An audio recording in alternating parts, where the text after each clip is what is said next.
Hello and welcome. हम लोग अनुभव पर बात कर रहे थे, अनुभव टेस्ट 4 पे।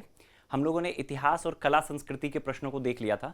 अपनी इस परिचर्चा में अभी हम लोग विज्ञान प्रौद्योगिकी के प्रश्नों को देखेंगे। विज्ञान प्रौद्योगिकी से संबंधित कुल 14 प्रश्न हैं इस पेपर में। इन्हीं 14 प्रश्नों को हम लोग क्रमवार अभी देखेंगे। तो चलिए शुरू करते हैं हम लोग आज की अपनी परिचर्चा। पहला प्रश्न आपके स्क्रीन पर है, देखिए आप लोग। ये प्रश्न संख्या 43। इसमें 3 स्टेटमेंट दिए गए हैं। निम्नलिखित कथनों पर विचार कीजिए। हाल ही में भारतीय अंतरिक्ष अनुसंधान संगठन इसरो द्वारा एक अत्याधुनिक पृथ्वी प्रणाली model earth system model ESM को स्वदेशी रूप से विकसित किया गया है। दूसरा कथन है, यह भारत का पहला अर्थ सिस्टम मॉडल है। तीसरा कथन है, ईएसएम द्वारा किए गए जलवायु परिवर्तन मूल्यांकन का उपयोग जलवायु परिवर्तन पर अंतर सरकारी पैनल आईपीसी द्वारा तैयार नवीनतम छठी मूल्यांकन रिपोर्ट में किया गया था। आपसे पूछा गया है कि इसमें से कितने कथन सही हैं। ठीक है, चलिए देखते हैं। देखो, पहला कथन जो है कि ये जो अर्थ सिस्टम मॉडल है, पृथ्वी प्रणाली मॉडल है ईएसएम, इसका विकास इसरो द्वारा नहीं किया गया। इसका विकास किया गया है आईआईटीएम द्वारा, Indian institute of tropical metrology, भारतीय उष्ण कटिबंधीय वैज्ञानिक संस्थान है उसके। आईआईटीएम ये पूना आधारित एक संस्थान है, Indian institute of tropical metrology, उसके द्वारा विकसित किया गया है। यहाँ एक और चीज ध्यान रख लीजिए कि ये सीधे सीधे जो है ना, आपको थोड़ा कंफ्यूजिंग लग सकता है। ये प्रश्न सीधे विज्ञान प्रौद्योगिकी से नहीं जुड़ रहा है, विज्ञान प्रौद्योगिकी और जो एनवायरमेंट इकोलॉजी है उससे संबंधित है। तो पहला कथन तो गलत है, क्योंकि ये जो ईएसएम है इसका विकास जो है आईआईटीएम द्वारा किया गया है। आईआईटीएम के साथ साथ जो है एक सीसीआर है, ठीक है, ये जो centre for climate change research, ये इसके लिए centre for climate change research जो है वो भी आईआईटीएम के साथ इसमें जुड़ी रही है। आगे बढ़ने से पहले हमको ये समझ लेना है कि ये ईएसएम है क्या। अगर हम ईएसएम की बात करें तो ईएसएम है क्या, जो अर्थ सिस्टम मॉडल है, यह एक प्रकार का ओपन सॉफ्टवेयर है। ओपन सॉफ्टवेयर है जो एनवायरमेंट के अलग अलग जो अवयव हैं, पर्यावरण के जो अलग अलग अवयव हैं, आपको वायुमंडल हो गया, समुद्र हो गया, बर्फ की जो चादरें हैं वो हो गई, मृदा हो गई, उन सभी का मतलब अवलोकन करके एक पर्यावरण के संबंध में, जलवायु के संबंध में एक फोरकास्टिंग यानी कि भविष्यवाणी करने में हमें मदद करता है। क्या काम करता है? जलवायु संबंधी भविष्यवाणी में मदद करता है। ठीक है, तो ईएसएम के बारे में इतनी बातें आपको ध्यान में रखनी है।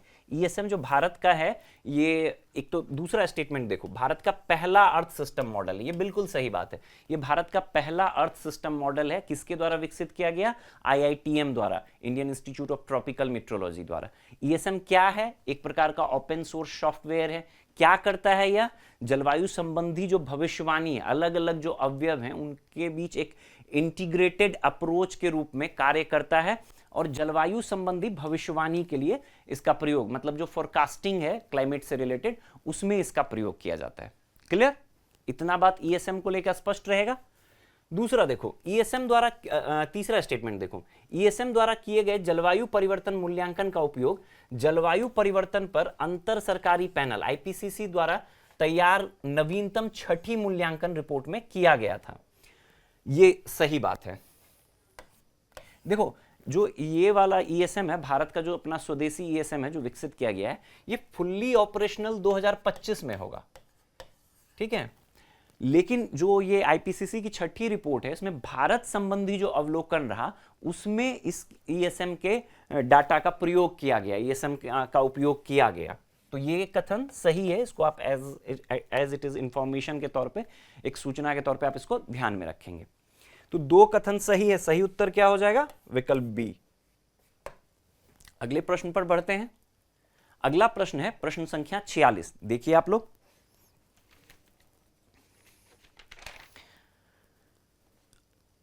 ये mRNA वैक्सीन से जुड़ता है प्रश्न। पढ़िए, निम्नलिखित में से कौन सा अन्य टीकों की तुलना में mRNA टीके, mRNA वैक्सीन के लाभ का सटीक वर्णन करता है? रोग के उभरते नए वेरिएंट के लिए इन्हें शीघ्रता से अद्यतित अपडेट किया जा सकता है। दूसरा है, mRNA टीके का उत्पादन वृहत स्तर पर अधिक तीव्रता से किया जा सकता है क्योंकि उन्हें कोशिका संवर्धन, सेल कल्चर की आवश्यकता नहीं होती है। तीसरा स्टेटमेंट है, इन टीकों में जीवित विषाणु नहीं होता है जिससे टीके से होने वाले रोग का खतरा कम हो जाता है। आपसे पूछा गया है कि कौन से कथन सही हैं। ठीक है, देखो, इससे पहले कि हम लोग mRNA वैक्सीन की तरफ जाएं, हमको mRNA के बारे में, mRNA क्या होता है उसके बारे में हमें बेसिक इंफॉर्मेशन पता होना चाहिए। अगर हम कोशिका की बात करें तो कोशिका में को अगर हम मोटा मोटा देखें तो दो पार्ट में बांट सकते हैं। एक न्यूक्लियस या केंद्रक, जिसमें कि कोशिका का आनुवांशिक मटेरियल, जेनेटिक मटेरियल होता है, और दूसरा पार्ट क्या हो जाएगा? दूसरा पार्ट हो जाएगा साइटोप्लाज्म, जिसमें कि अन्य कोशिकांग होते हैं, माइटोकॉन्ड्रिया, गोल्जी बॉडीज, जितने भी अन्य कोशिकांग हैं वो कहाँ होते हैं? वो साइटोप्लाज्म में होते हैं। न्यूक्लियस क्या काम करता है? Nucleus is like brain of cell, कोशिका का मस्तिष्क के तौर पे काम करता है। तो कोशिका कोई भी कार्य परफॉर्म करेगी उसके लिए सूचना कहाँ से जाएगा? मस्तिष्क से। तो मस्तिष्क यानी कि न्यूक्लियस से यहां से जो सूचना जाएगी ये mRNA के फॉर्म में जाएगा। mRNA का फुल फॉर्म मैसेंजर RNA, मतलब सूचना वाहक RNA है। ये मैसेज लेके जाता है। किस चीज के लिए मैसेज लेके जाएगा? तो कोशिका में एक अंग होता है प्रोटीन सिंथेसिस के लिए, राइबोसोम। ठीक है, राइबोसोम पे क्या होता है? प्रोटीन सिंथेसिस का कार्य होता है। ये जो प्रोटीन सिंथेसिस का कार्य होगा इसके लिए सूचना कहां से आती है? mRNA से आती है। ये mRNA का बेसिक मतलब जो प्रिंसिपल है, mRNA क्या होता है और उसका क्या कार्य करता है। तो इतनी बातें आपको सबसे पहले पता होनी चाहिए। इसके बाद जब हम जाएंगे तो अब हम mRNA वैक्सीन पर आते हैं। अगर हम mRNA वैक्सीन की बात करें तो या इसके लिए जो परंपरागत वैक्सीन है ना, वो उसके लिए एक होस्ट चाहिए होता है। देखो, जो ट्रेडिशनल वैक्सीन डेवलपमेंट है उसके लिए होस्ट चाहिए होता है, और उसमें जो भी हमारे मतलब जो भी रोगाणु हैं, बैक्टीरिया है, वायरस है, जिसके लिए भी वैक्सीन बनाया जा रहा है, या तो उसका कोई पार्ट लिया जाता है बहुत ट्रेस अमाउंट में, बहुत मतलब छोटे अमाउंट में, या उसके द्वारा उसका या उसका निष्क्रिय रूप लिया जाता है। जो एक तो जो परंपरागत वैक्सीन है, परंपरागत टीका, पहला चीज क्या चाहिए? इसके लिए एक होस्ट चाहिए। दूसरा, इसमें किसका प्रयोग किया जाता है? इसमें प्रयोग किया जाता है जो भी रोगाणु है जिससे कि रोग हो रहा है उसका निष्क्रिय रूप का प्रयोग किया जा सकता है, या बहुत कम अमाउंट में उस रोगाणु का प्रयोग किया जा सकता है, बैक्टीरिया, वायरस जो भी हो, या फिर उनके द्वारा जो प्रोटीन संश्लेषित होते हैं उसका प्रयोग किया जाता है। उसके रिस्पॉन्स में वो क्या हो गया? बॉडी के लिए एंटीजन का काम करेगा। उसके रिस्पॉन्स में जो है एंटीबॉडी, बॉडी हमारी एंटीबॉडी बनाती है, और मेमोरी में याद रहेगा बॉडी को कि एक बार ऐसा कोई हमला हुआ था शरीर पर, अगली बार जब इस तरह का हमला हो तो उसके लिए क्या करेगा? पहले से तैयार रहेगा। यही बेसिक प्रिंसिपल है कोशिका का, मतलब यही बेसिक प्रिंसिपल है टीका निर्माण का। क्लियर? अब देखो, इसमें mRNA वैक्सीन में क्या होता है? ये कंप्लीटली सिंथेटिक है। ये मतलब जो सेल है उसको ट्रिगर करता है एंटीबॉडी प्रोड्यूस करने के लिए। इसमें ना तो लाइव पैथोजन, मतलब जो भी रोगाणु है उसका कोई भी रूप या उसका प्रोटीन का कोई भी रूप इस्तेमाल नहीं किया जाता है। ये कोशिका mRNA का प्रयोग करके कोशिका को ट्रिगर करता है ऐसे एंटीबॉडी प्रोटीन बनाने के लिए। ठीक है, इसके कारण ये क्या हो जाता है? कंप्लीटली सेफ हो जाता है। तो तीसरा जो स्टेटमेंट है, इन टीकों में जीवित विषाणु नहीं होता है जिससे टीके से होने वाले रोग का खतरा कम हो जाता है। बिल्कुल सही बात है, हम लोग वही बात कर रहे हैं।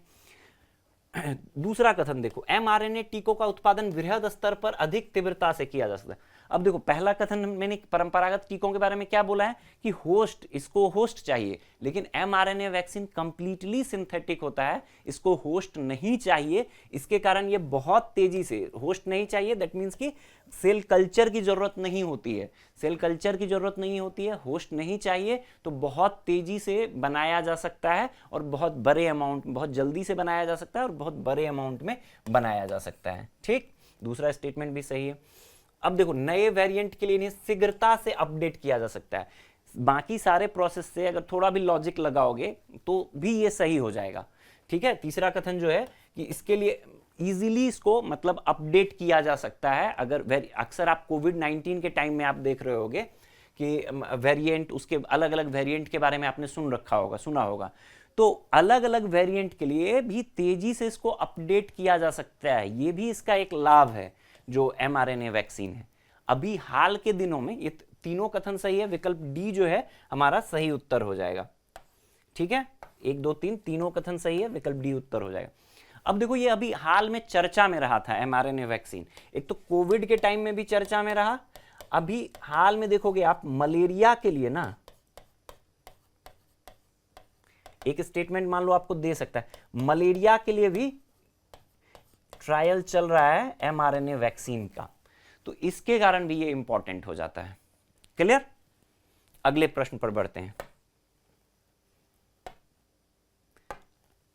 अगला प्रश्न है प्रश्न संख्या 47, देखिए आप लोग स्क्रीन पर।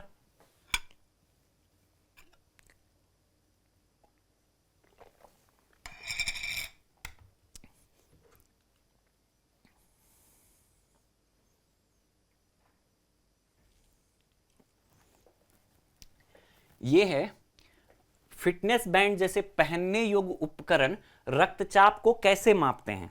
ठीक है, पहला स्टेटमेंट है रक्त प्रवाह से संबंधित त्वचा के तापमान में उतार चढ़ाव को मापकर। दूसरा है त्वचा के नीचे रक्त की मात्रा में परिवर्तन का पता लगाने के लिए प्रकाशीय संवेदक ऑप्टिकल सेंसर्स का उपयोग के माध्यम से। तीसरा है हृदय की धड़कनों के बीच के समय अंतराल को मापकर। और चौथा है संवेदक के माध्यम से हृदय के विद्युत आवेगों का पता लगाकर।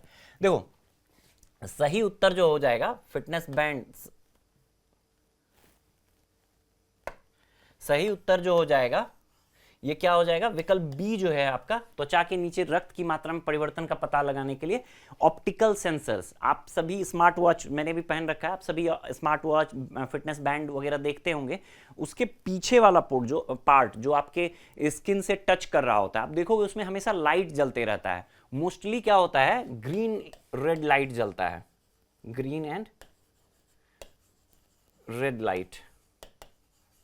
ठीक है, ये जो लाइट है ना, ये सेंसर के रूप में काम करता है और ये जो रक्त की प्रकृति एकदम, जो त्वचा के नीचे जो रक्त है उसका जो नेचर है ना, उसके आधार पर रक्त कौन से प्रकाश को अवशोषित करेगा, लाल और हरा प्रकाश को अवशोषित करने की जो उसकी प्रकृति है, उसके विश्लेषण के आधार पर ही ये हमारा जो भी मतलब ब्लड प्रेशर के संबंध में, हार्ट रेट के संबंध में जो जानकारी देता है, ये इसी ऑप्टिकल सेंसर्स के माध्यम से देता है। तो एकदम बहुत ही मतलब एप्लीकेशन बेस्ड था। अगर आपने इसके बारे में नहीं भी पढ़ा होगा गौर से, अगर आपने smart band and smart watch को देखा होगा, तो ऑप्टिकल सेंसर उसके पीछे अक्सर कहा जाता है कि आप अगर आप उसके मतलब जो कार्य प्रणाली के बारे में पढ़ें तो आपको समझाया जाएगा कि इसको स्किन से एकदम चिपका के रखना है, तभी वो बेहतर डाटा दे पाएगा, मतलब ज़्यादा बेहतर डाटा दे पाएगा।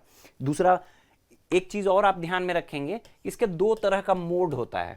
एक तो आप जब एक्सरसाइज मोड में आप एक्सरसाइज कर रहे होगे उस टाइम का एक अलग इसका मोड होता है और एक नॉर्मल मोड होता है, तो दोनों में भी अलग अलग तरह के मतलब सेंसर्स का जो इस्तेमाल होता है, अलग अलग मोड में अलग अलग तरह से एक्टिवेट होकर वो जानकारी प्रदान करता है।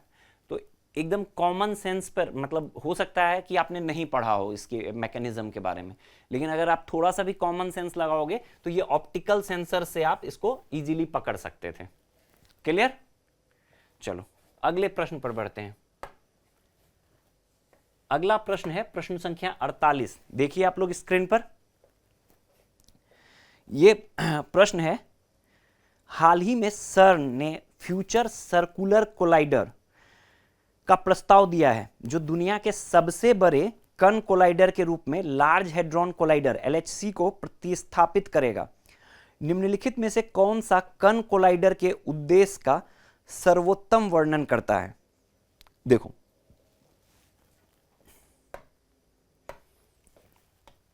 जो सर्न का ये LHC है, इसके बारे में मतलब मैं इतना तो मान के रखता हूं कि आपने जरूर सुन रखा होगा और पढ़ रखा होगा। लार्ज हेड्रॉन कोलाइडर, सर्न यूरोपियन एजेंसी है, और ये LHC की अगर हम बात करें तो ये 2008 में ये बन गया था, और 2012 में इसने हिग्स बोसोन या गॉड पार्टिकल के बारे में की खोज के बारे में बताया था। मतलब हिग्स बोसोन या गॉड पार्टिकल की खोज के बारे में बताया था, गॉड पार्टिकल। ठीक है, इतनी आधारभूत बातें आपको पता होंगी इसके बारे में। ठीक है, ये क्या करता है, मतलब एक तरह से पार्टिकल एक्सेलरेटर है, मतलब कणों को काफी तेजी से मतलब घुमाता है। एक बड़ा सा सुरंग टाइप का बनाया गया है, यूरोप में स्विट्जरलैंड और फ्रांस की सीमा पे है ये, तो बड़ा सा सुरंग टाइप का बनाया गया है जिसमें कि LHC में जो है कणों को एक तरह से कोलाइड कराने के लिए तेजी से घुमाया जाता है। ठीक, अब क्या सर्न ने प्रपोज किया है कि वो फ्यूचर सर्कुलर कोलाइडर जो है, इसका एडवांस LHC का ही ये एडवांस वर्जन होगा। ठीक है, इसमें और तेजी से जो है एक बड़ा, इससे भी बड़ा सुरंग बनाया गया है। ठीक है, यहीं पे मतलब अभी ये प्रस्तावित है, अभी बनाया नहीं गया है, अभी प्रस्तावित है। हालांकि पहली बार 2019 में ही इसके बारे में बात की गई थी, लेकिन उस टाइम फिर ये ठंडे बस्ते में डाल दिया गया। अभी प्रस्तावित किया गया है और ऐसी संभावना व्यक्त की गई है कि ये 2040 तक ना एक्टिव हो जाएगा। ठीक, इतनी बेसिक बातें पता होनी चाहिए। अब देखो ये क्या करेगा, इसमें जो एनर्जी है ना वो काफी बढ़ाया जाएगा। मतलब 100, इसमें जो पुराना ये था ये जो नया वाला ये है फ्यूचर सर्कुलर कोलाइडर है, इसमें 100 ट्रिलियन इलेक्ट्रॉन वोल्ट तक एनर्जी देने की बात की जा रही है। ठीक, प्रस्तावित है ये। और ये जो था ये पुराना वाला है, LHC है, इसमें आप 13 ट्रिलियन इलेक्ट्रॉन वोल्ट तक की एनर्जी दी गई थी। तो आप समझ सकते हो किस लेवल पे इसको बढ़ाया जा रहा है। अब आते हैं ऑप्शंस पे। अब देखो इसमें जो तीसरा कथन है, तीसरा विकल्प है, आवेशित कणों की गति को प्रकाश की गति के निकट तक बढ़ाना। अगर हम एनर्जी बढ़ा रहे हैं तो डेफिनेटली हम वो इसीलिए बढ़ा रहे हैं कि उसकी स्पीड, जो कण है, जो पार्टिकल्स हैं, उसकी स्पीड को काफ़ी ज़्यादा बढ़ाएंगे तो नया टाइप का जो हम मतलब ब्रह्मांड के संबंध में एक नए मतलब रिसर्च के बारे में हमको पता चल पाएगा। इससे अनुमान है कि जहां ये हिग्स बोसोन के बारे में जानकारी दिया, इसके बारे में ऐसा अनुमान व्यक्त किया जा रहा है कि इससे हमें डार्क एनर्जी और डार्क मैटर के बारे में, dark matter and dark energy जो है उसके बारे में हमें जानकारी मिलेगी। तो जैसा कि आपने अगर पढ़ा होगा ब्रह्मांड के संदर्भ में, तो ब्रह्मांड का जो अधिकांश पार्ट है, मोर देन 90% पार्ट जो है वो dark matter, dark energy, dark matter से ही बना हुआ है।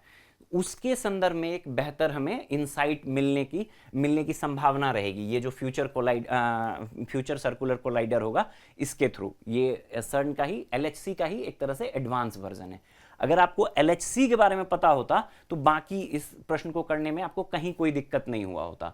ठीक, विकल्प सी हमारा सही उत्तर है। देखो विकल्प ए जो है, उच्च गुरुत्वाकर्षण परिस्थितियों के तहत मौलिक कणों के व्यवहार का अध्ययन करना, ये एकदम से रिलेटेबल नहीं है। LHC के फंक्शन में कहीं भी मतलब उच्च गुरुत्वाकर्षण परिस्थितियों की बात नहीं की गई थी। ब्रह्मांड के कम ज्ञात हिस्से को समझने के लिए गुरुत्वाकर्षण तरंगों का विश्लेषण। अब देखो यहां तक तो ये बात ठीक है, ब्रह्मांड के कम ज्ञात हिस्सों को, मतलब इससे डार्क एनर्जी, डार्क मैटर के बारे में पता चलेगा तो कुछ जानकारी मिल सकती है। लेकिन दूसरा पार्ट जो है, ये ग्रेविटेशनल वेव से तो जुड़ता नहीं है। चौथा ऑप्शन देखो कि स्पेस टाइम कर्वेचर के सिद्धांतों एवं गुरुत्वाकर्षण लेंसिंग के प्रभावों का परीक्षण करना, ये भी नहीं जुड़ता है। ठीक, अगर आप बेसिक एलएचसी के प्रिंसिपल को जान रहे होंगे, कैसे फंक्शन किया, क्या था, बेसिक बातें पता होगी, तो इस प्रश्न को करने में कोई दिक्कत नहीं होता। कुछ जो इससे संबंधित तथ्यात्मक जानकारी थी हम लोगों ने साथ के साथ उसको भी देख लिया। ठीक है, अगले प्रश्न पर बढ़ते हैं। अगला प्रश्न है प्रश्न संख्या 49। देखिए आप लोग, हाल ही में सुर्खियों में रहा क्राई 2AI किससे, निम्नलिखित में किससे संबंधित है? अब देखो मेरे ख्याल से इससे आसान प्रश्न क्या ही होगा। बेसिक भी अगर आपने मतलब पढ़ा है मतलब ट्रांसजेनिक फसलों के बारे में, ट्रांसजेनिक क्रॉप्स के बारे में, तो ये शब्द आपको कई बार आया होगा, ट्रांसजेनिक क्रॉप्स। ठीक, ये क्या है? क्राई 2AI क्या है? एक प्रकार का जिन है। आपने अगर बीटी कॉटन का नाम सुन रखा होगा, मानकर चल रहा हूं मैं, BT cotton, BT bacillus thuringiensis एक तरह का बैक्टीरिया है, उससे क्राई प्रोटीन निकाल, क्राई जिन निकालकर क्राई प्रोटीन प्रोड्यूस करता है, वो उसी से संबंधित है। ये क्या करता है? जो कीड़े, कपास को खराब करने वाले कीड़े हैं, उसको खत्म कर देता है, उसको मारने में ये क्राई प्रोटीन जो है, पॉइजन, बीटी कॉटन में क्या होता है, ये क्राई प्रोटीन प्रोड्यूस करता है। और ये क्या करता है? ये जो है कपास का जो कीड़ा है, गुलाबी पिंक वॉलवर्म के प्रति प्रतिरोधी बनाता है। ठीक, कहीं कोई डाउट नहीं हुआ होना चाहिए इसको लेके, मतलब कोई ऑप्शंस इसके आसपास भी नहीं। बहुत चर्चित क्राइजिन, क्राई प्रोटीन, बहुत चर्चित मतलब ये शब्दावली है, तो जान ही रहे होंगे। अभी क्यों चर्चा में रहा? प्रश्न में जो है, अगर प्रश्न को दूसरे तरह से पूछा जाए तो अभी क्यों चर्चा में रहा था? अभी हाल ही में क्या हुआ है, जो यहाँ भारत में कौन सी है एजेंसी जो ट्रांसजेनिक क्रॉप्स के बारे में परमिशन देने के लिए? तो GEAC, पढ़ रखा होगा आपने इसके बारे में भी विस्तार से। तो GEAC ने एक कॉटन की वैरायटी के लिए, मतलब ये उसके ट्रायल्स के लिए कहा था, जिसको कुछ राज्यों ने अभी टाल दिया है। कुछ राज्यों, तेलंगाना, महाराष्ट्र थे इसमें, गुजरात, तेलंगाना, महाराष्ट्र थे, 3 राज्य जो जिन्होंने इसको टाल दिया है। इसके कारण ये चर्चा में आ गया था। इस वहीं पे ये क्राई 2AI प्रोटीन भी आपको न्यूज़पेपर में सर्कुलेट हो रहा था, इसलिए ये सवाल बनाया गया है। क्लियर? ट्रांसजेनिक फसल क्या होता है? ट्रांसजेनिक मतलब कोई ऐसा बाहर से उसमें जिन डाला गया है जो कि परफॉर्म करता है। भारत में अगर हम ट्रांसजेनिक फसलों की बात करें तो व्यावसायिक उत्पादन सिर्फ और सिर्फ किसको है मिला हुआ है? बीटी कॉटन को। इसके अतिरिक्त एक नाम और आपने सुना होगा, DMH11, धारा मस्टर्ड हाइब्रिड 11, काफ़ी चर्चा में अभी कुछ साल पहले तक ये रहा था, अभी भी ये चर्चा में ही रहता है। तो ये एक सरसों की किस्म है DMH11, ये भी फील्ड ट्रायल्स वगैरह को पास कर चुका था, लेकिन फिर कुछ विवाद हुआ जिसके कारण अभी व्यावसायिक रूप से ये उत्पादित नहीं है। हम ध्यान में रखना है कि व्यावसायिक रूप से परमिशेबल कौन सा है? बस बीटी कॉटन है। इसके अलावा एक आप बैगन की वेराइटी है बीटी ब्रिंजल, बीटी बैगन, ये भी आपने सुना होगा। कुछ एक दशक पहले ये काफ़ी चर्चा में था कि इसको परमिशन मिलने की बात हो रही थी, लेकिन काफ़ी विरोध हुआ, तो उसके कारण मतलब मना कर दिया गया। ठीक है, तो भारत में ट्रांसजेनिक फसलों के बारे में भी आप साथ के साथ एक बार क्विकली गो थ्रू कर लेंगे। ठीक है, चलो अगले प्रश्न पर बढ़ते हैं। अगला प्रश्न है प्रश्न संख्या 50। देखिए आप लोग,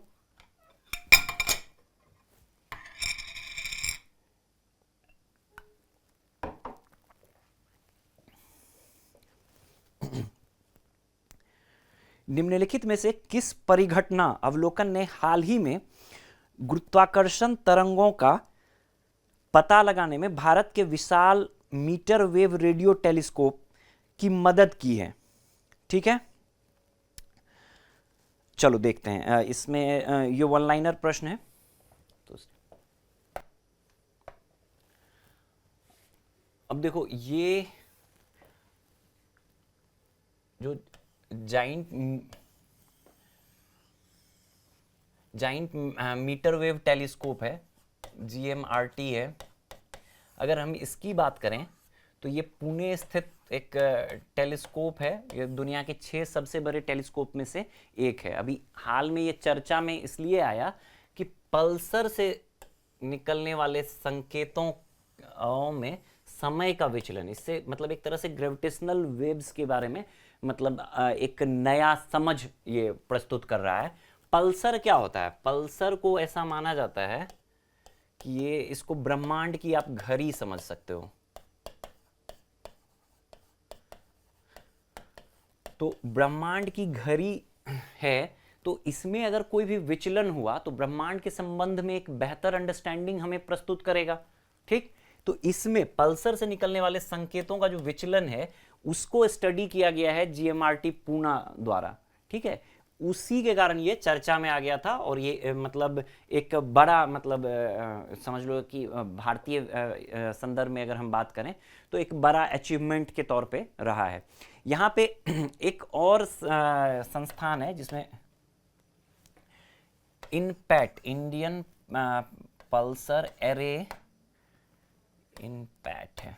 ठीक है, ये जो इंडिया इनपैट जो है इसके बारे में भी आप इंडियन पल्सर टाइमिंग एरे जो है, इसका नाम है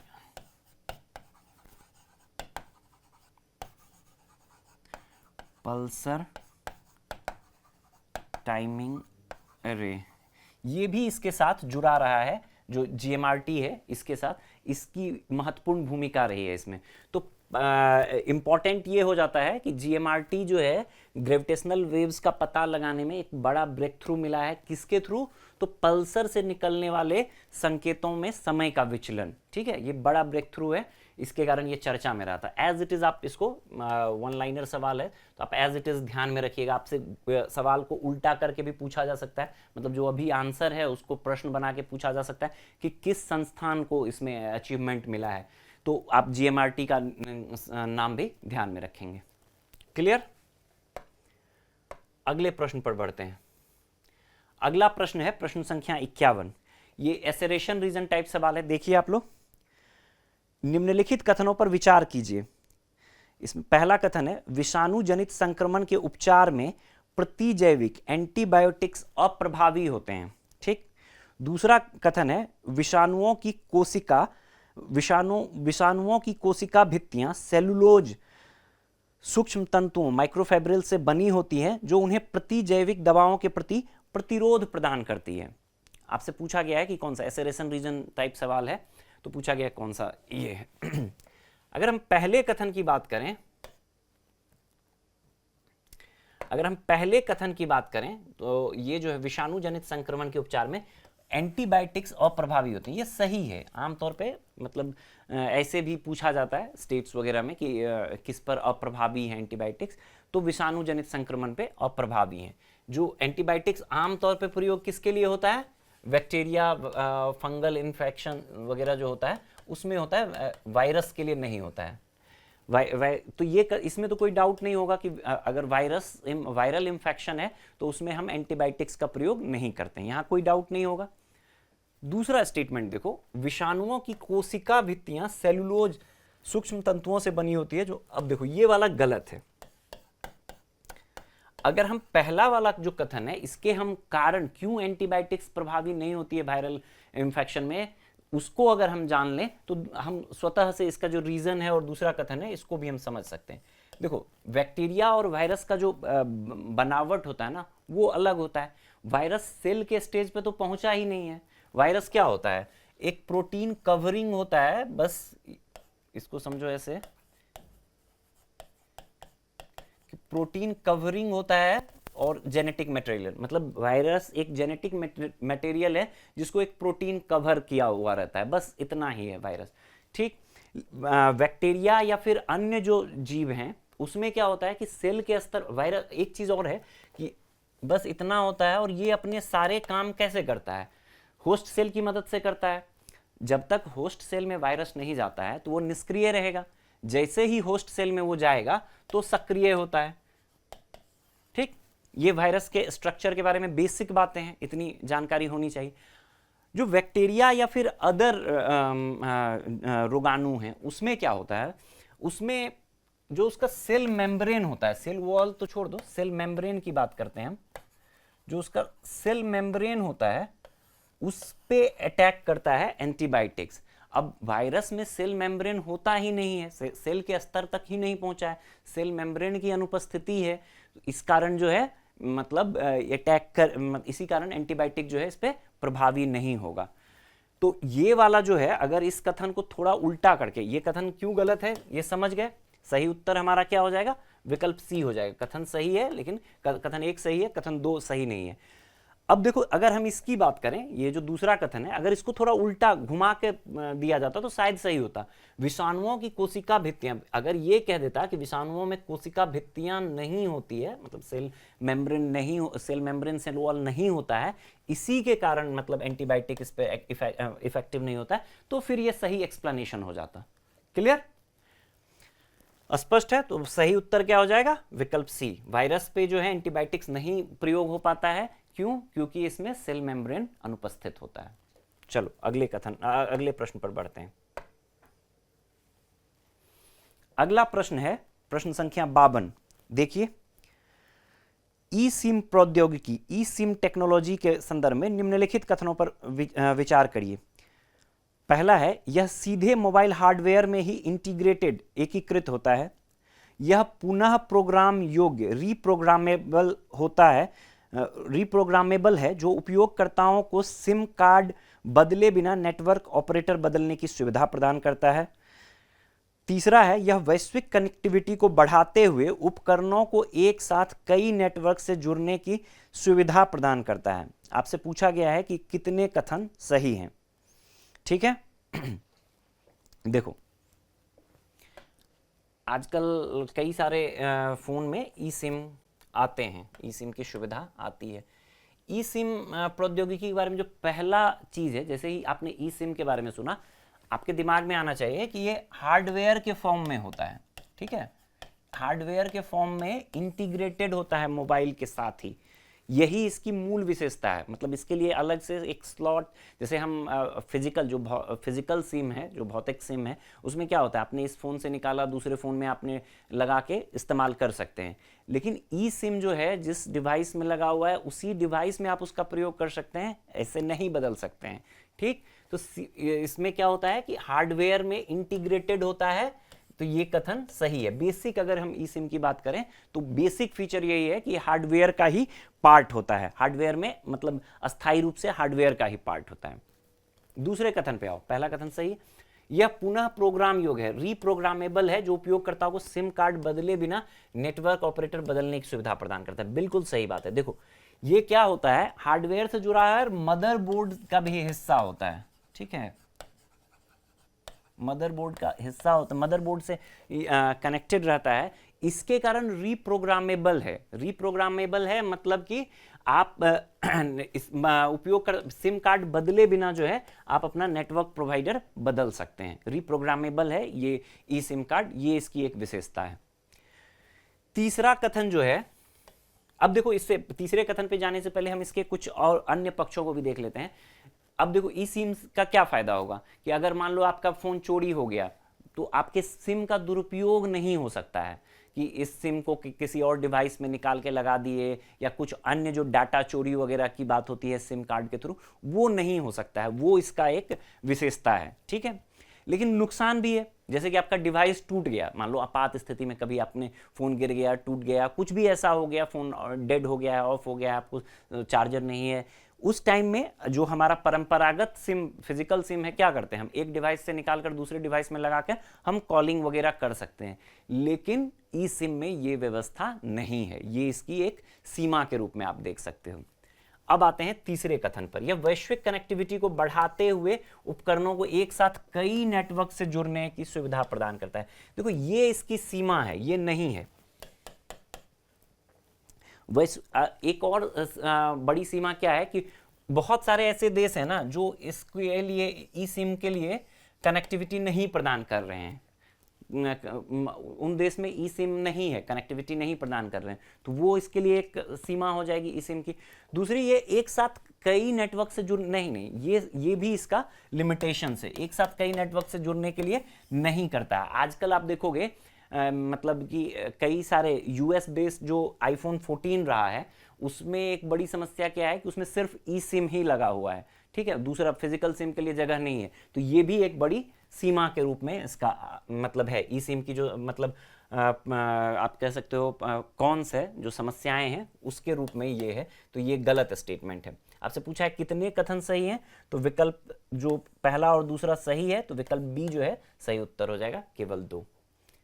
ठीक है, चलो अगले प्रश्न पर बढ़ते हैं। अगला प्रश्न है प्रश्न संख्या 53। देखिए आप लोग, एस्पार्टेम को हाल ही में विश्व स्वास्थ्य संगठन द्वारा संभवतः कैंसरकारी कार्सिनोजेनिक घोषित किया गया था। निम्नलिखित में से किसमें इसका व्यापक रूप से प्रयोग किया जाता है? ये भी मतलब बहुत चर्चित रहा है, बहुत ज़्यादा। अब देखो ये इसलिए हाल के दिनों में चर्चा में रहा क्योंकि WHO ने क्या कह दिया एस्पार्टेम को कि कार्सिनोजेनिक है, कैंसरकारी है। तो एस्पार्टेम कुछ नहीं है, आर्टिफिशियल स्वीटनर है।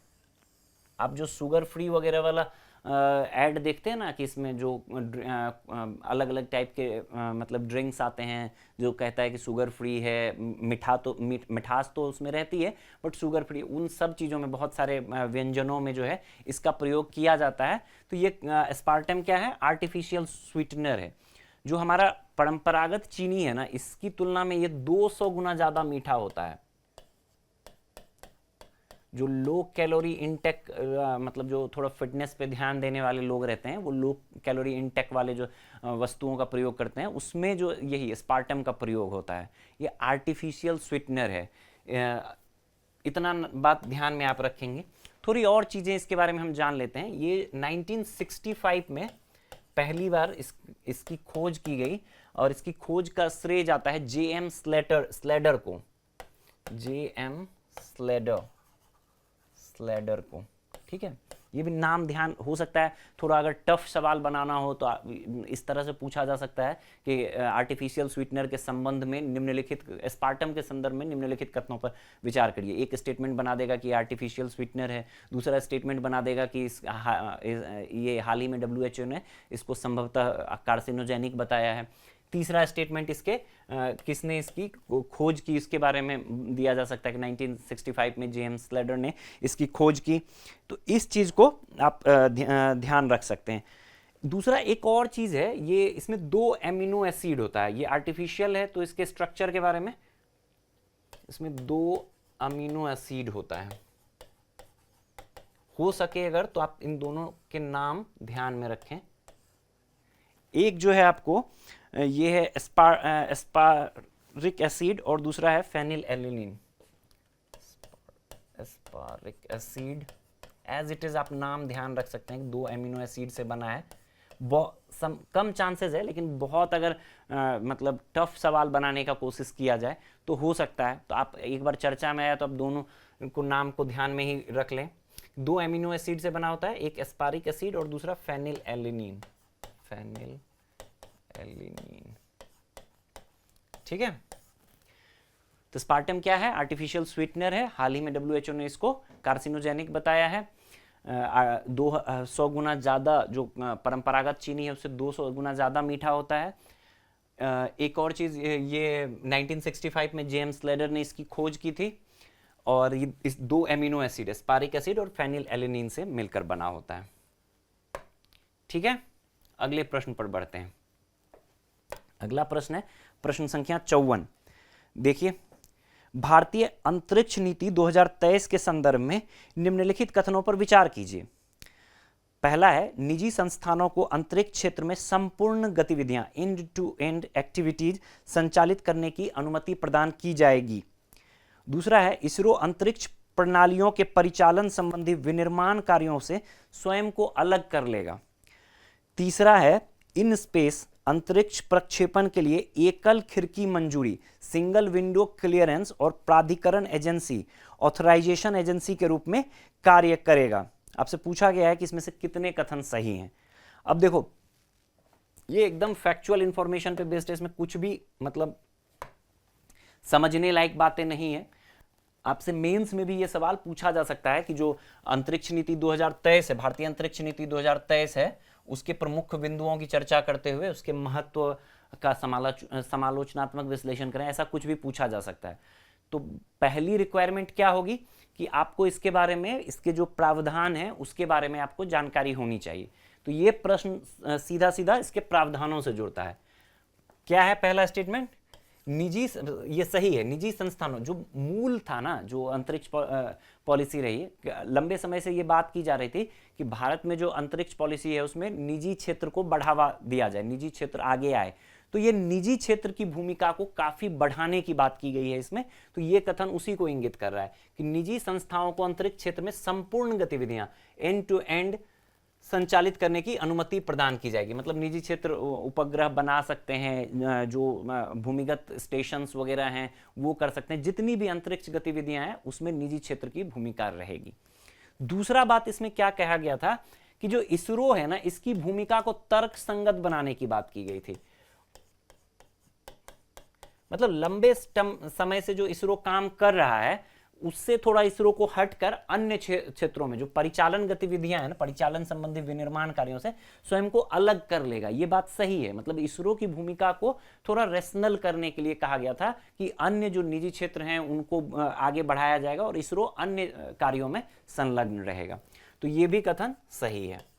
तीसरा, इन स्पेस गठित हुआ है हाल ही में। तो इन स्पेस अंतरिक्ष प्रक्षेपणों के लिए एकल खिड़की, सिंगल विंडो क्लियरेंस और प्राधिकरण एजेंसी के रूप में, ये भी सही है। देखो, जो इन स्पेस है ना, चाहे प्रक्षेपण हो, लॉन्च पैड के बारे में हो, लॉन्च पैड स्थापित करने के बारे में हो, उपग्रहों को खरीदने के बारे में हो, किसी भी तरह की मतलब जो गतिविधियां हैं उसके लिए इन स्पेस जो है वो क्या होगा? ऑथराइजेशन एजेंसी और सिंगल विंडो क्लियरेंस होगा। तो ये तीनों कथन जो है सही हैं। विकल्प सी जो है आपका सही उत्तर हो जाएगा। ये देखो एकदम फैक्चुअल इंफॉर्मेशन पे बेस्ड है। तो आप एक बार जो 2023 का भारतीय अंतरिक्ष नीति है इसको एक बार गो थ्रू कर लें। एक दो पॉइंट अन्य हो सकते हैं जो महत्वपूर्ण हो। पता चला अब इस तीनों कथन में से कोई नहीं दिया, क्योंकि पहला और दूसरा कथन जो है मतलब वो तो एकदम, अगर आप कहीं थोड़ा सा भी सुना होगा तो सीधे सीधे उससे जुड़ता है। अन्य भी जो प्रावधान है उसको भी आप एक बार गो थ्रू कर लें। संभव है कि अन्य प्रावधानों को भी से जोड़कर प्रश्न पूछा जा सकता है। हो सकता है कि अन्य प्रावधानों पर आधारित ही प्रश्न पूछ दे और मुख्य परीक्षा के दृष्टिकोण से भी महत्वपूर्ण है। चलो अगले प्रश्न पर बढ़ते हैं। अगला प्रश्न है प्रश्न संख्या 55। देखिए आप लोग, यह है भारत के प्रथम स्वदेशी फास्ट ब्रीडर रिएक्टर के संदर्भ में निम्नलिखित कथनों पर विचार कीजिए। एसेरेशन रीजन टाइप सवाल है। यह ईंधन सामग्री को उर्वर सामग्री, फर्टाइल मटेरियल में परिवर्तित करके उपभोग से अधिक नाभिकीय ईंधन उत्पन्न कर सकते हैं। ठीक। दूसरा है, ईंधन कोर के चारों ओर थोरियम 233 आवरण, थोरियम 233 ब्लैंकेट नाभिकीय विखंडन से गुजरने के पश्चात प्लूटोनियम 239 का उत्पादन करेगा। उपर्युक्त के संदर्भ में वही जो एसेरेशन रीजन वाला कोट होता है वो दिया गया है। अब देखो,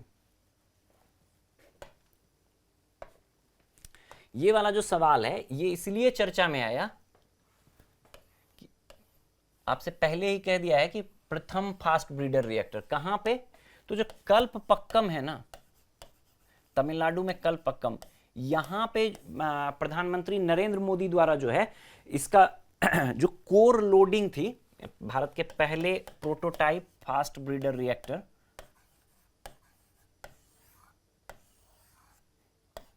इसकी कोर लोडिंग को मतलब एक प्रकार से देखा गया है प्रधानमंत्री जी द्वारा। तो इसी के कारण ये चर्चा में रहा। ये पहला भारत का स्वदेश निर्मित फास्ट ब्रीडर रिएक्टर प्रोटोटाइप है। तो ये वाला जो पहला कथन है अब उसको देखते हैं। ये ईंधन सामग्री को उर्वर सामग्री, फर्टाइल मटेरियल में परिवर्तित करके उपभोग से अधिक नाभिकीय ईंधन उत्पन्न करता है। बिल्कुल सही बात है। ये बेसिक प्रिंसिपल है। अगर आपने ब्रीडर, इसीलिए इसको ब्रीडर रिएक्टर कहते हैं। ये अधिक ईंधन उत्पन्न कर पाता है, इसीलिए इसको ब्रीडर रिएक्टर कहते हैं। बेसिक नाम से ही जाहिर है, बेसिक प्रिंसिपल अगर आपने पढ़ा है तो वहीं से आप इसको सही कर सकते हो, इसमें कहीं कोई डाउट नहीं है। ठीक।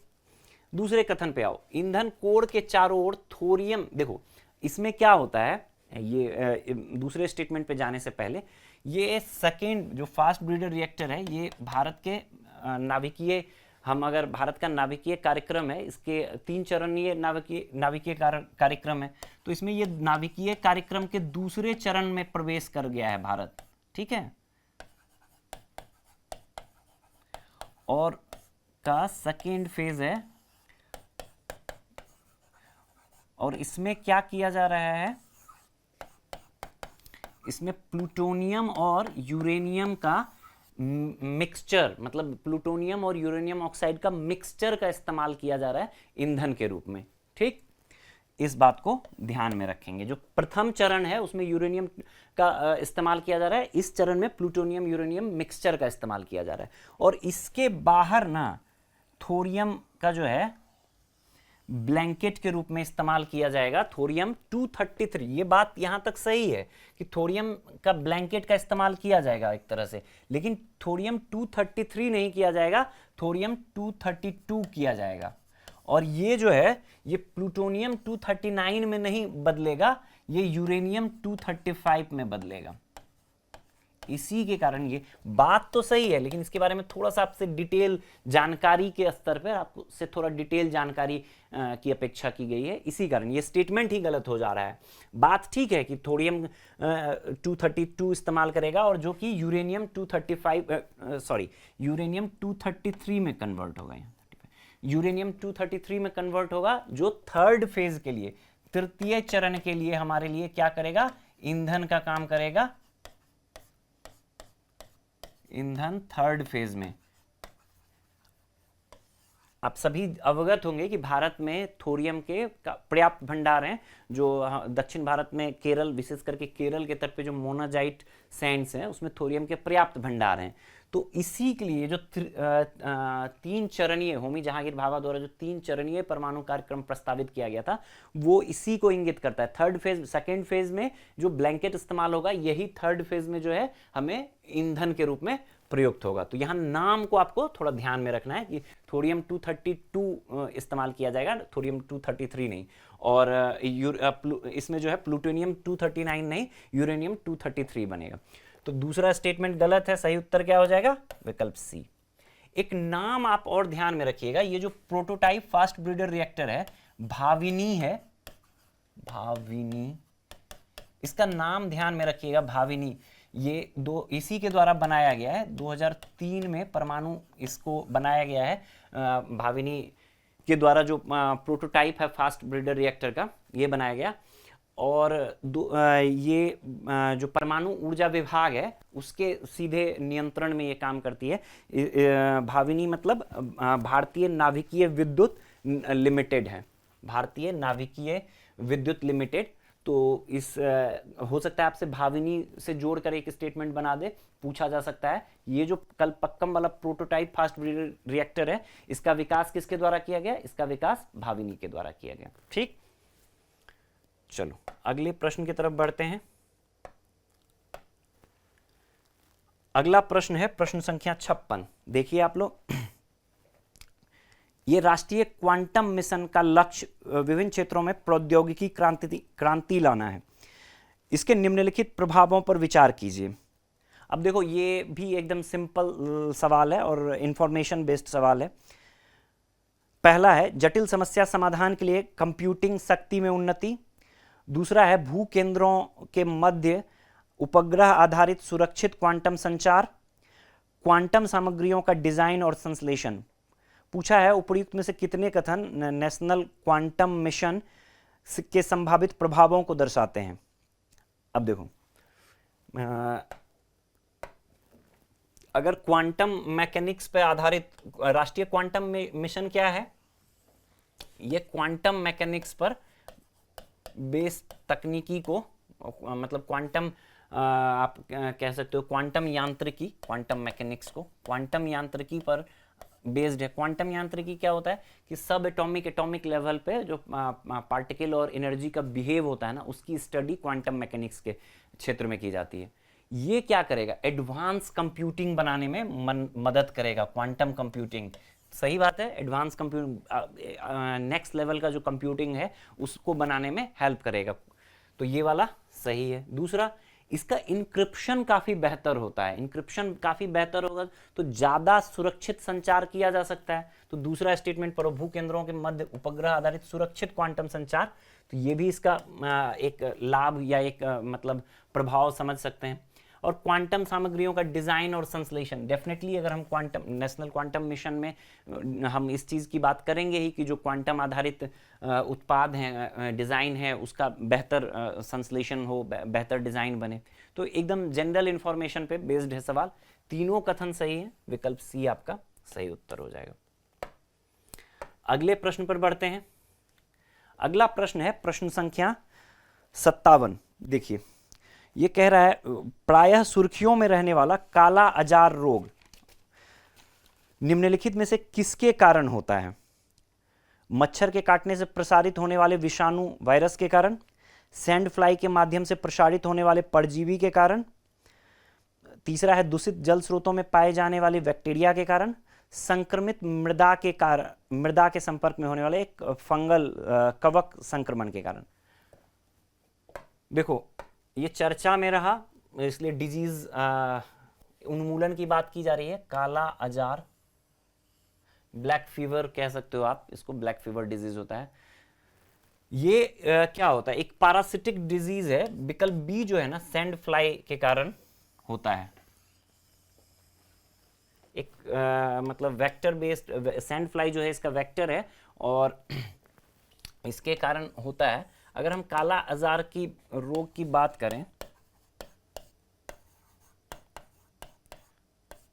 काला अजार जो है इसको विसरल लिस्मेनासिस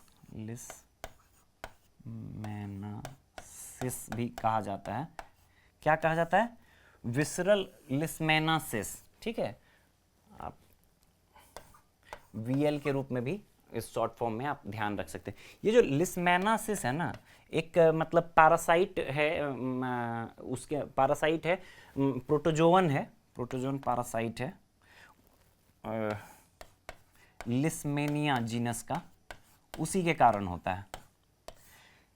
इसका नाम आप ध्यान में रखिएगा, ये लिस्मेनिया जो है, इसका लिस्मेनिया के कारण होता है। और भारत में जो है ना, लिस्मेनिया डोनोवीन, एक सेकेंड, अगर हम इस लिस्मेनिया डोनोवानी जो है, ये डोनोवानी, एकमात्र ये लिस्मेनिया डोनोवानी जो है भारत में पाया जाने वाला, भारत में जो काला आजार का कारक है, अलग अलग इसके, लिस्मेनिया क्या है? जीनस है, स्पेसीज का, और इसकी जो एक स्पेसीज है लिस्मेनिया डोनोवानी, सिर्फ इसी के कारण भारत में होता है ये। ठीक, इतना मतलब इसके रोग के बारे में पता रखना चाहिए आपको कि ये क्या होता है। अब आते हैं हम ये करंट में चर्चा में क्यों। सैंड फ्लाई के कारण होता है लिस्मेनिया, विसरल लिस्मेनिया डोनोवानी, मतलब ये इसका एक स्पेसीज है जिसके, जो भारत में इस रोग का कारण है। अब भारत ने इसको उन्मूलन, इसके उन्मूलन, इरेडिकेशन के लिए टारगेट रखा था अलग अलग वर्षों में। पहले 2010 रखा गया था, 4 बार टारगेट फेल कर चुके हैं हम लोग, फिर 2015, फिर 2017, फिर 2020, लेकिन हम लोग इसको अचीव नहीं कर पाए हैं। अभी इस साल क्या हुआ है कि 2023 में हम इसके अचीव करने के काफ़ी क्लोज पहुंच गए हैं। मतलब इसको इरेडिकेशन के WHO द्वारा हमें मान्यता मतलब मिलेगी कि यहाँ से उन्मूलन हो गया है काला आजार का, जबकि हम प्रति ब्लॉक, जितने भी डिस्ट्रिक्ट्स का डिवीजन ब्लॉक में है, तो प्रति ब्लॉक प्रति 10,000 आबादी पर एक से कम केसेस अगर रहेंगे तो हम को लगातार 3 वर्षों तक प्रति ब्लॉक प्रति 10,000 की आबादी पर एक से कम केसेस होंगे काला आजार के, तो हमें इसका इरेडिकेशन का WHO से मान्यता मिल जाएगा। ठीक, अभी वर्ष 2023 में हमने ये अचीव किया है कि हम 2023 में प्रति ब्लॉक 10,000 की आबादी पर एक से कम केस थे। अगले 2 साल अगर हम इसको मेंटेन रख लेंगे तो हमें WHO मान्यता दे देगी काला आजार से, काला आजार उन्मूलन का। हाल ही में बांग्लादेश जो है वो काला आजार से WHO द्वारा उसको मान्यता दिया गया है काला आजार उन्मूलन का। तो इस तथ्य को भी ध्यान में रखिएगा, भारत को मान्यता नहीं मिला है, बांग्लादेश को मिला है। अगर कहीं एक स्टेटमेंट दे दे परीक्षा में कि भारत को मिला है, आप सुनो कि कालाजार चर्चा में था, सही ही होगा, नहीं, बांग्लादेश को दिया गया है, भारत में कम हुआ है। अगले 2 साल अगर हम इस चीज को मेंटेन रख लेंगे तो हमें भी इरेडिकेशन का ये मिल जाएगा सर्टिफिकेट WHO से। क्लियर?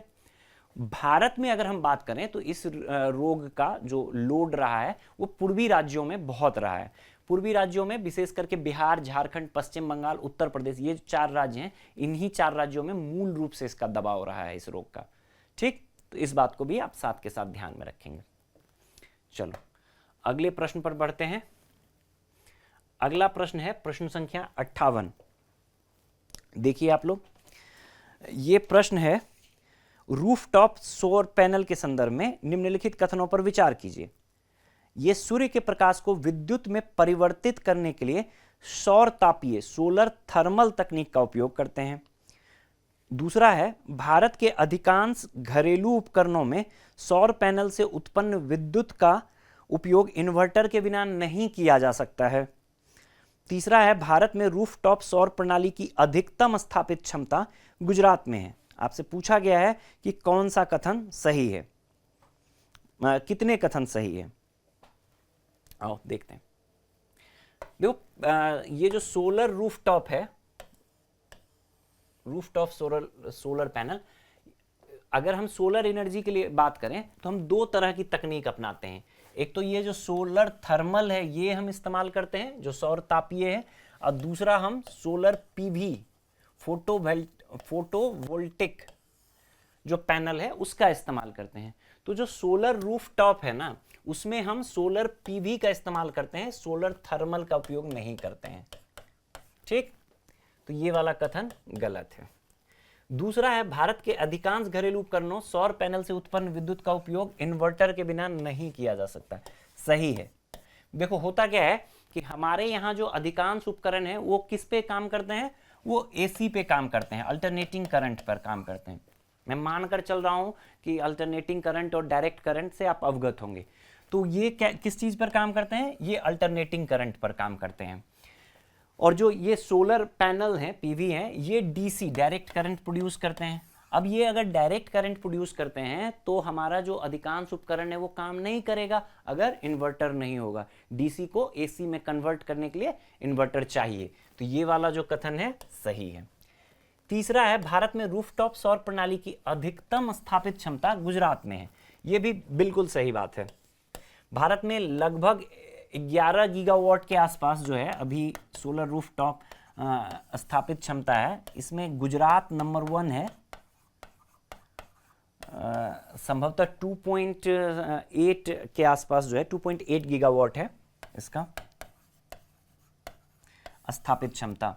और दूसरे नंबर पे महाराष्ट्र है।